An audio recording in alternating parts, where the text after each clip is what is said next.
lakini kwa kuwa mwanamke huyu ananisumbua, ananitabisha kwa kunijiajia kila siku, basi tu ngoja tu nimpe anachokitaka ili asiendelee kunisumbua. Sasa ndio hapo sasa Bwana Yesu alikuwa pale ukisoma ule mstari wa kwanza anasema inawapasa kumwomba Mungu siku zote wala wasikate nini? Tamaa. Unatakiwa endelee kumwomba Mungu, maombi yako yawe endelevu, usikate tamaa mpaka uyaone matokeo. Kwa tafsiri bali nisema ni nini? Ni yale maisha ya maombi ya siku zote. Kuomba bila anasema anasema ombeni bila kukoma, maana yake ni yale maombi ambayo ni sehemu ya maisha yako ya siku zote. Yaani kuna jua kali, kuna baridi, kuna mvua, yaani katika hali zote na mazingira yote wewe ni maisha yako ya maombi. Yaani wewe una maisha ya maombi ya daima. Lakini la pili ni pale ambapo una jambo unaloomba mpaka matokeo yaonekane. Hautaacha mpaka matokeo yaonekane.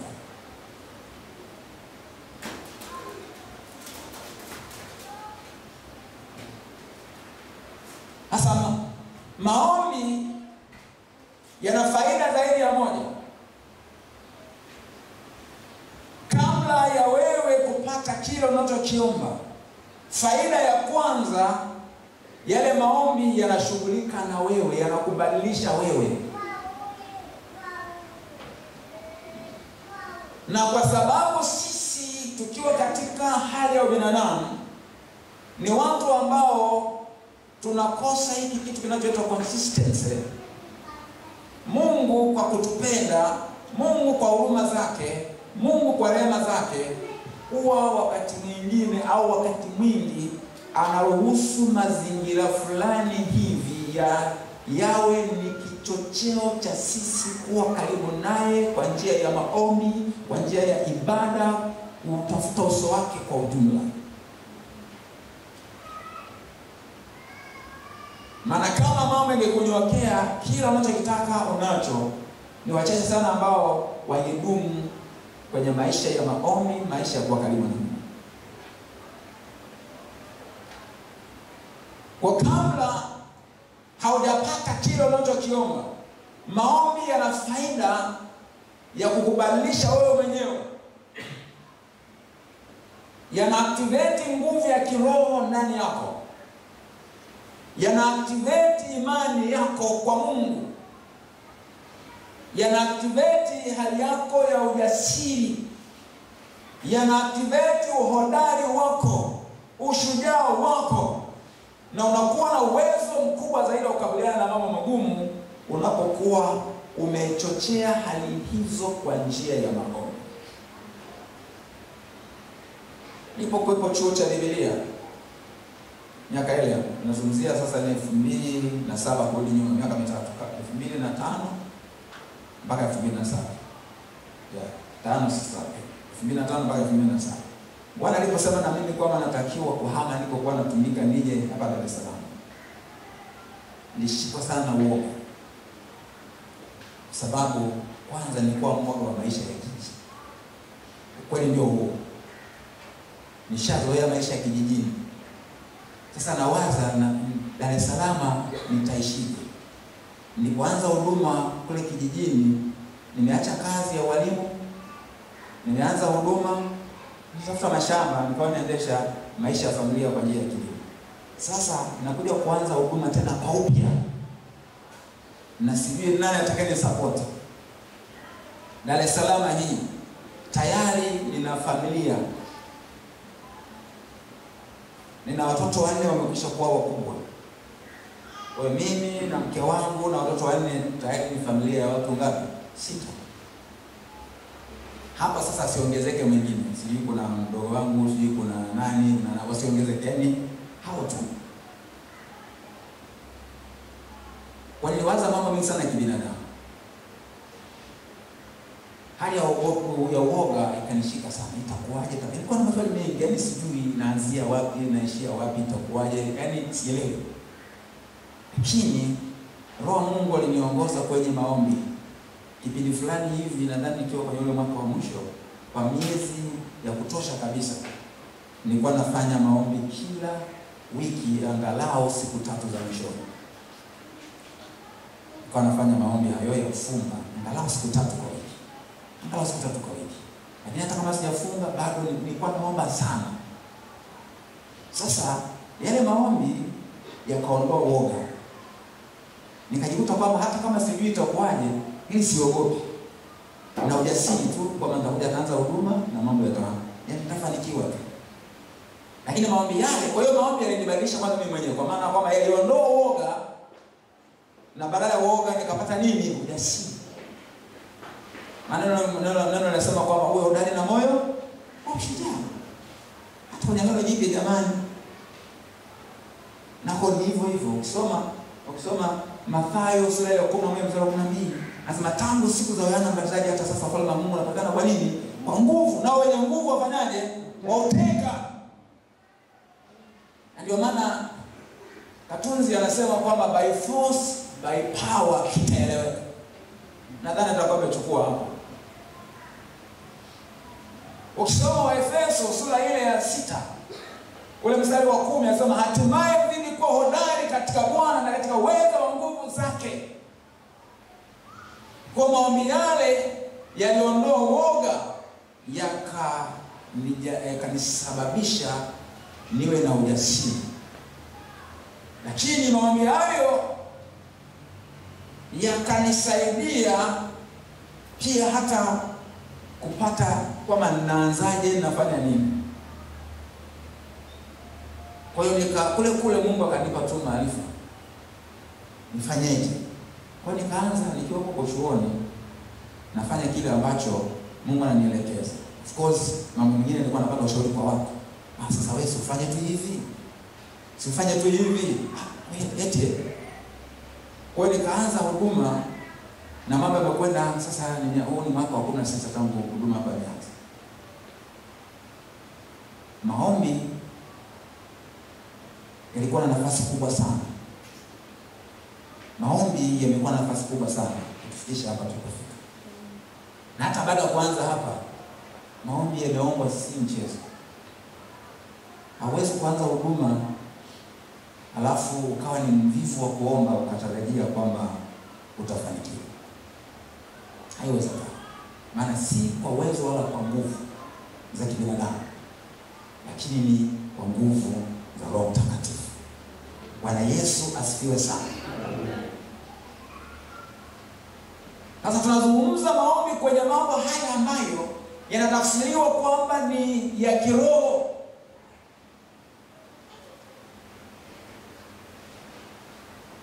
Ukimwambia uhubiri mtu ambaye sio mzoefu wa kuhubiri, maana uzoefu wakati mwingine unasababisha kuna vitu vichukulie kwa wepesi wakati haikotakiwa vichukulie kwa wepesi.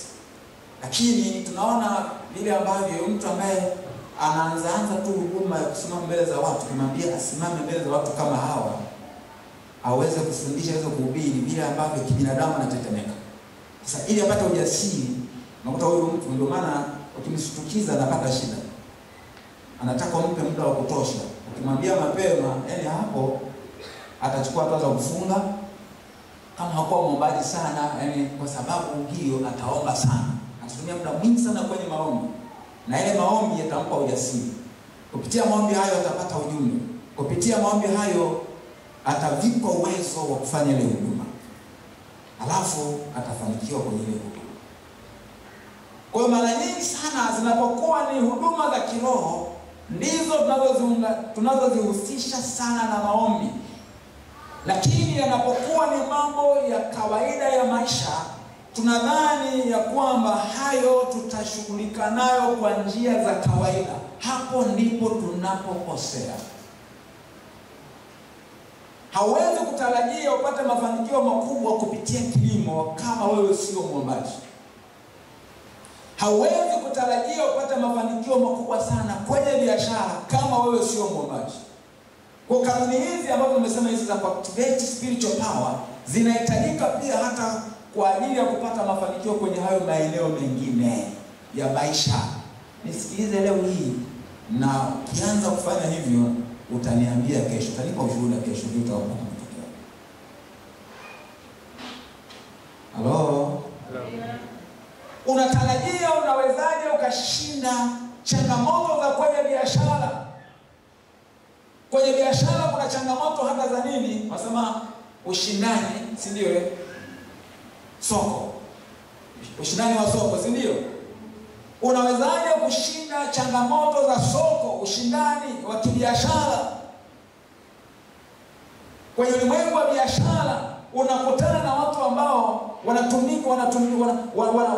ni watumishi kwenye madhabahu za miungu mingine. Na ni waaminifu huko, hata kama wakiambiwa watoe makafara, hata kama ni watoto wao au wenzi wao au watu wawapendao, hata wazazi, kuna ambao wanafanya hivyo. Unakutana nao hao, akiambiwa kwamba usiku wa leo kalale makaburini. Juzi tu kwenye mtandao nikawa nasoma ushuhuda wa mtu fulani hivi, sio kusoma, alikuwa anasimulia, alikuwa anawajua ni ushuhuda ametoa kanisani mahali. Vile ambavyo alijikuta tu kwamba ametekwa na mtu ambaye kweli ni mshirikina. Alimwanzia mbali sana, alimfuta tu hakujua.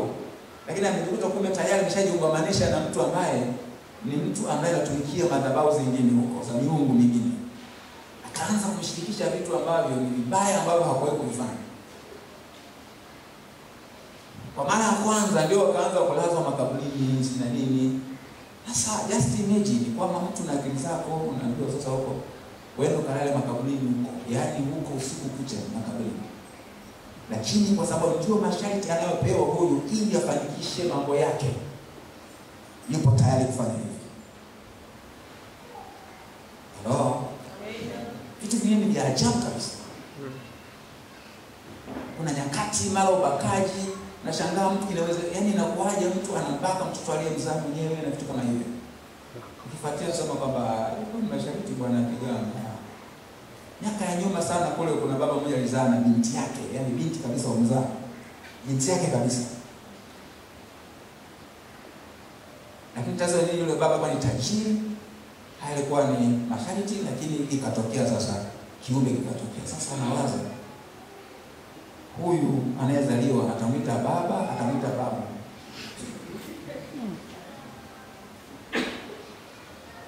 Ni chanzo chake ni nini?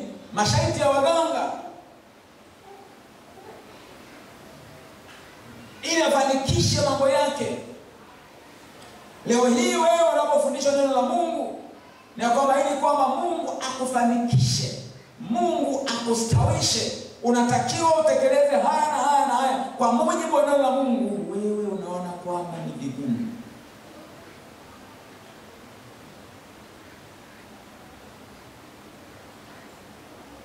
Hausomi neno, hauhudhurii ibada, maana ibada za kwako binafsi hauna, ibada za familia hauna. Unalala umechoka, unaamka, unaomba tu kulikuwa, unaenda kwenye shughuli zako. Siji kazini, ofisini huko unakutana na watu ambao wanatii masharti ya miungu yao.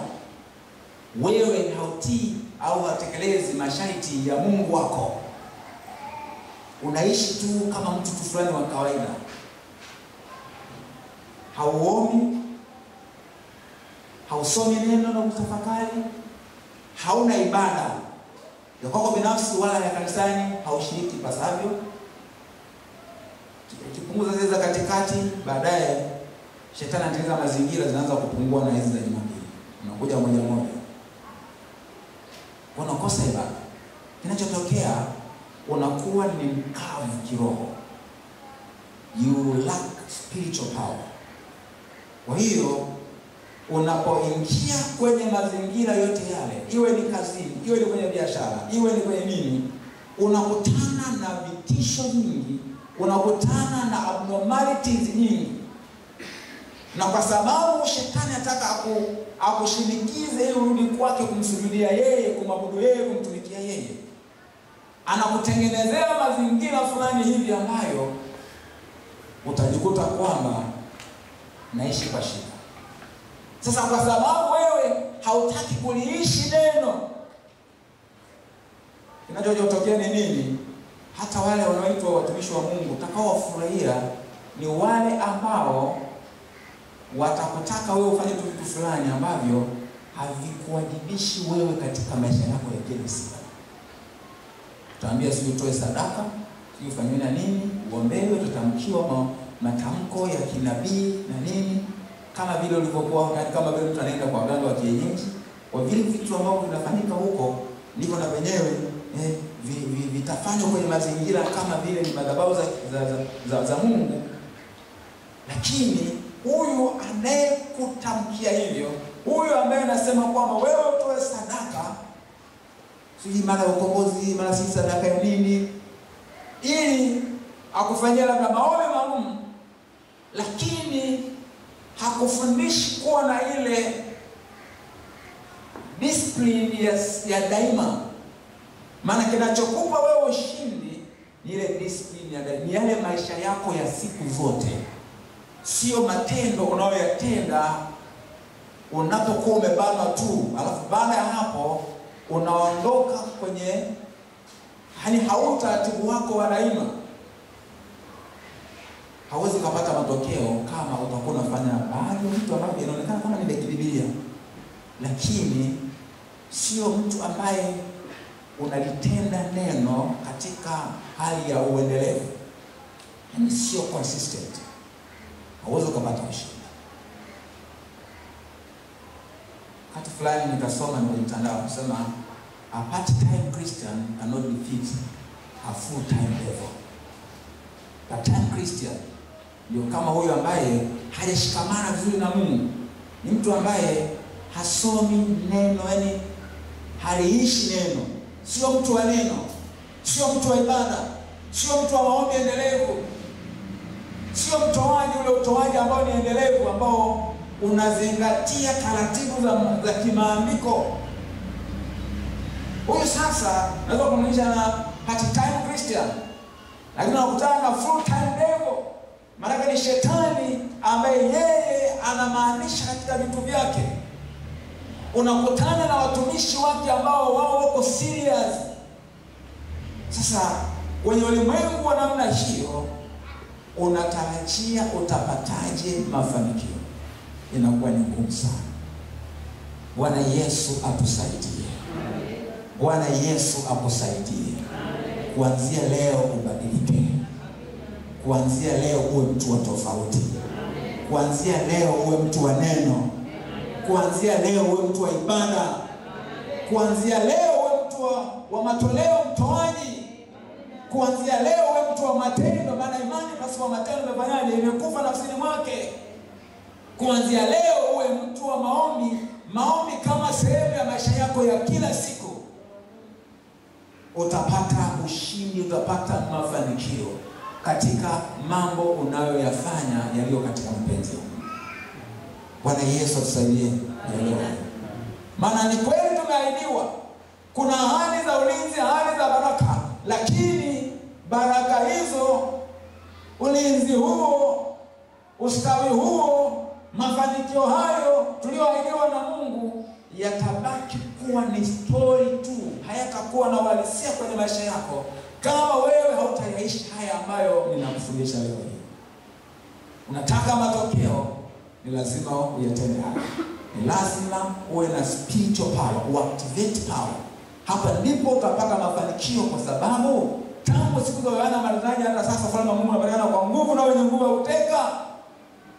Na ni kwamba ni lazima tuwe hodari kama ambavyo Paulo alivyowaambia Waefeso, hatimaye mzidi kuwa hodari katika Bwana na katika uwezo wa nguvu zake. Vaeni silaha zote. Kwa hiyo kuna kuvaa silaha, kuna kutoa silaha, maana tunaingia ni kwenye vita. Kila hatua ambayo unataka uipige ya mafanikio sawa sawa na hali za Mungu, ujue kwamba hatua hiyo ni hatua ambayo ili uifikie lazima ushinde vita. Kwa hiyo kuna vita kwenye uchumi, kuna vita ya afya, yani kila eneo linapigwa vita. Yani afya itashambuliwa, uchumi wako utashambuliwa, ndoa yako itashambuliwa, sijui wewe ni mfanyakazi, kazi yako ya ajira yako itashambuliwa, wewe ni mfanyabiashara, biashara yako itashambuliwa, kila mahali. Ni hatari, ni vita. Sasa ili upate mafanikio ni lazima uwe na nguvu za kiroho. Utendaji kazi wa Mungu unahusisha wewe kuyafanya yaliyo wajibu wako sawa sawa na maelekezo ya neno la Mungu. Mungu hatendi bila wewe. Bwana Yesu tusaidie sana. Na hicho ndicho kinachomtofautisha mmoja na mwingine. Kama ingekuwa anayehusika ni Mungu peke yake, na tunasema kwamba Mungu yeye hashindwi, anaweza kila kitu, basi wote tungekuwa kwenye level sawa. Kwa nini tunatofautiana? Wengine wanafanikiwa sana, wengine hawafanikiwi, wakati Mungu ni wewe mmoja? Ni kwa sababu kuna ambaye anatekeleza leo wajibu wake ipasavyo kuliko mwingine. Bwana Yesu atusaidie. Sisi wana TOC tuwe wenye kutekeleza vizuri wajibu wetu ili tuweze kufanikiwa. Haleluya. Huyo Mungu yeye hana ukomo wa uwezo wake. Na ndio maana katika Efeso 3:20 anasema kwamba basi atukuzwe yeye aweze kutenda mambo ya ajabu mno kuliko yote tuyawazayo, kuliko yote tuyaombayo, kwa kadiri ya nguvu itendayo kazi ndani yetu. Unaona hata hapo anahusisha na nguvu inayotenda kazi ndani yako. Kwa Mungu huyo anaweza kutenda zaidi ya yale unayoomba. Mungu huyo anaweza kutenda zaidi ya yale unayoyawaza.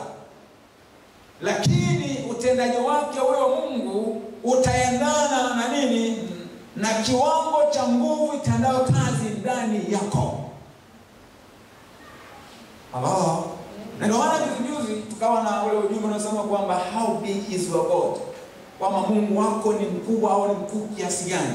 Tunatofautiana japokuwa Mungu ni huyo mmoja, lakini utendaji kazi wa huyo Mungu unatofautiana kati ya mmoja na mwingine. Kinachotofautisha ndio haya ambayo tunajifunza. Bwana Yesu atusaidie. Haleluya. Ninakuombea wewe usiwe mnyonge. Ninakuombea wewe usiwe mwathirika. Ninakuombea wewe uwe mshindi. Ninakuombea wewe mtu mwenye nguvu.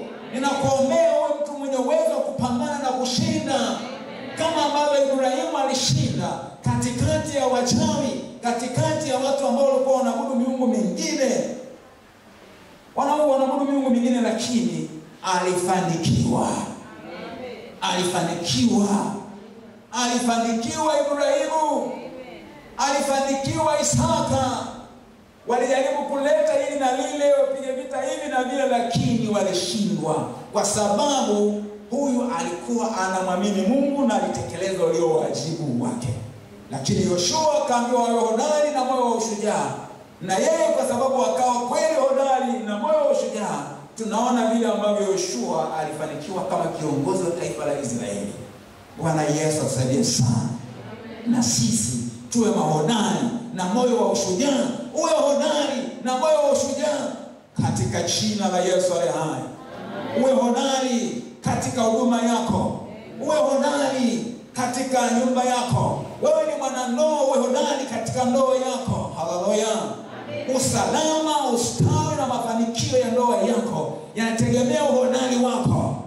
Maana shetani atataka ashambulie ndoa yako, lakini akutane na mtu wa imani ambaye amesimama katika neno. Imani yake haiyumbi. Ni mtu ambaye ni imara, kama ambavyo waliambiwa hao wa Korintho ya kwamba hatimaye nasema waliambiwaje? Waimarike, wasitikisike. Unaona, wakazidi kuifanya kazi ya Bwana, maana tabu yao sio bure katika Bwana. Na wewe nakuombea uwe imara. Uwe imara katika kutetea ustawi na mafanikio ya ndoa yako, ustawi na mafanikio ya familia yako. Uwe imara, uwe na nguvu za kutetea mafanikio kwenye biashara yako. Haleluya. Kuna wakati ambapo taacha milo, unaotafuta uso wa Bwana ili ya kwamba biashara yako iende. Wakati wengine wanatumwa waende makaburini, wanatumwa wapeleke makafana, wanatumwa watimize masharti yana yale ili wapate spiritual power, wafanikiwe kwenye biashara zao. Wewe tekeleza neno la Mungu. Ukiambiwa toa kwa bidii, abudu kwa bidii, lizingatie neno la Mungu, lakini pia uwe mwombaji. Haleluya. Nafika mahali nasema leo hii mimi silali na kesha kuiombea biashara yangu. Kuna vitu naona vieleweki. Wewe unaacha usingizi. Wewe wakati wengine wanakesha makaburini, waona kesha unamwomba Bwana. Unamwomba Bwana. Haleluya. Unanena kwa lugha pale. Unaomba biashara yako isonge mbele. Unaomba ulinzi dhidi ya maadui wa biashara yako. Unaomba mpenyo na mafanikio kwenye biashara yako. Kama biashara yako inahusisha tenda, kuna watu watatoa rushwa, wewe hautatoa rushwa. Utamwomba Mungu aingilie kati, na Mungu ataingilia kati. Maana akisema yeye ndio, nani awezaye kusema hapana? Mungu akifunga mlango, nani awezaye kufungua? Na Mungu akifungua mlango, nani awezaye kufunga? Maana yeye ni msemaji wa mwisho. Yeye ndiye mwenye amri ya mwisho. Yeye ndiye nini? Mwenye maamuzi ya mwisho. Lakini ukimtegemea yeye kwa imani, na ukawa una nguvu za kutekeleza ambayo yako ndani ya maagizo ya neno la Mungu unayotakiwa kuyatekeleza, wewe utafanikiwa. Nasema utafanikiwa. Nasema utafanikiwa. Nasema utafanikiwa. Mafanikio yapo tu. Haleluya. Tunapomalizia, nataka tunikutie moyo mpendwa. Sielewi mwaka huu unakuwa ni mwaka wa namna gani kwako. Sielewi unakuwa ni mwaka wa namna gani kwako. Inawezekana unazo shuhuda za mafanikio. Kwa ndani ya mwaka huu Mungu amekutendea hili na lile na lile. Umefanikisha hili, umefanikisha hili, umefanikisha hili. Lakini inawezekana pia una machozi, kwamba kuna vitu havijaenda kama ulivyotarajia. Nataka tu nikutie moyo ya kwamba kubakia mwezi huu mmoja. Ndani ya mwezi mmoja Mungu anaweza kufanya vitu fulani. Kuna mabadiliko yanaweza katokea ndani ya mwezi mmoja. Yanaweza katokea kabisa. Lakini yale ambayo hayatatokea ndani ya mwaka huu, Mungu hajashindwa. Ukirudi vizuri kwenye kumtegemea yeye, na wewe uka-activate nguvu za kiroho, ukaweza kupambana. Maana si kama Mungu ndiye ameshindwa, hapana. Kuna ahadi hazijatimia kwako kwa sababu haujaweza wewe mwenyewe kupambana kwa sababu umekuwa mnyonge, umeonewa. Kuanzia sasa kataa kuonewa. Kuanzia sasa kataa kuonewa. Namwambia kwa shetani, mimi sikubali kuonewa tena. Hautanionea tena. Nilikuwa mjinga, tulikuwa sijui, ila sasa nimeelewa. Maana wewe umepewa mamlaka. Unaitumiaje mamlaka hiyo ukiwa ni mnyonge, ukiwa mwoga? Utatumia vizuri mamlaka uliyopewa pale utakapokuwa hodari na moyo wa shujaa, kama alivyoambiwa Yoshua. Bwana kusaidie, Bwana nisaidie.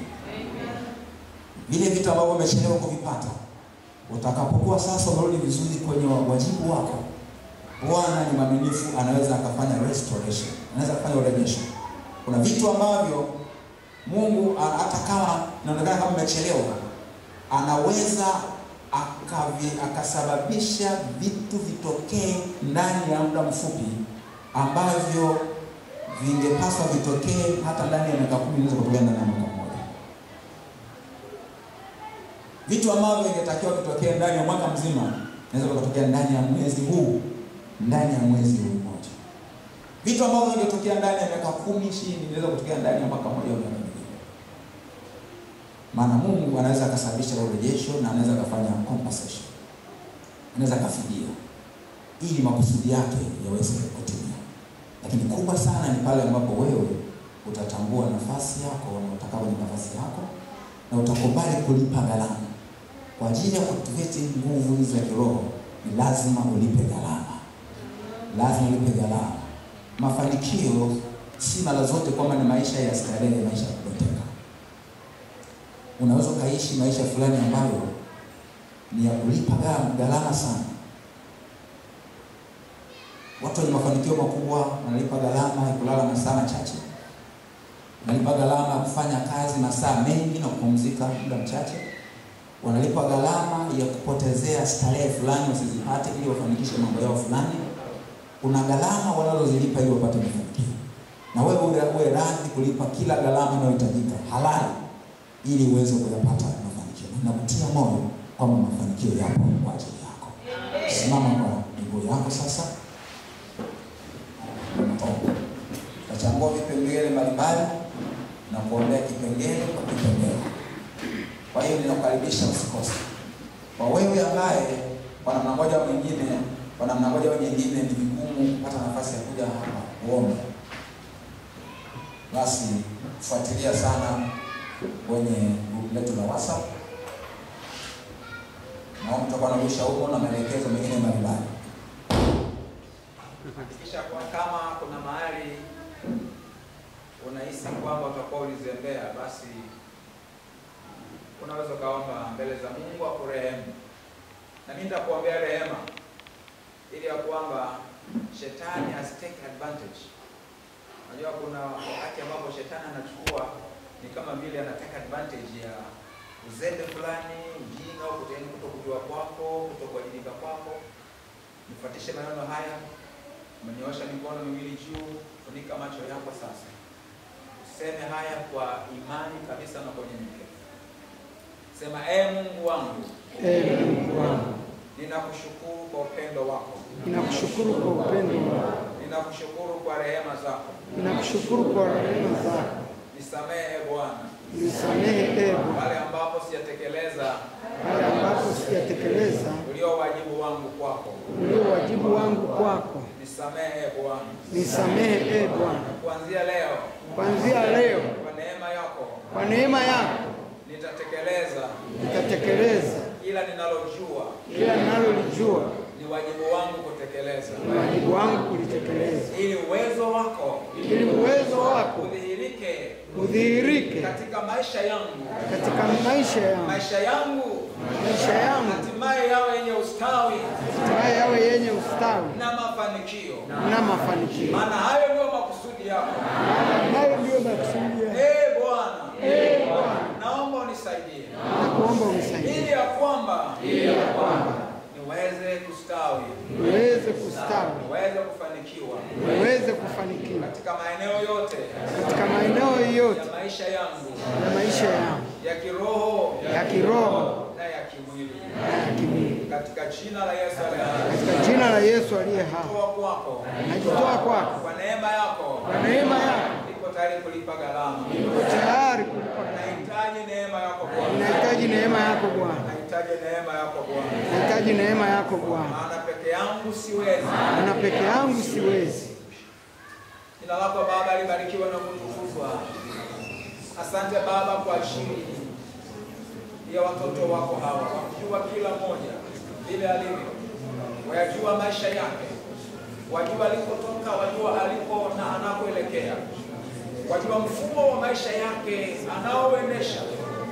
Unaelewa Bwana pale ambapo pengine amekuwa na hali ya kuzembea au kutekeleza vizuri wajibu wake. Lakini Baba, kwa neema yako kuanzia sasa, kila mmoja Bwana anakwenda kuwa makini. Mungu uliye mwaminifu, namweka mwanamume huyu mikononi mwako. Namweka mwanamume huyu mikononi mwako.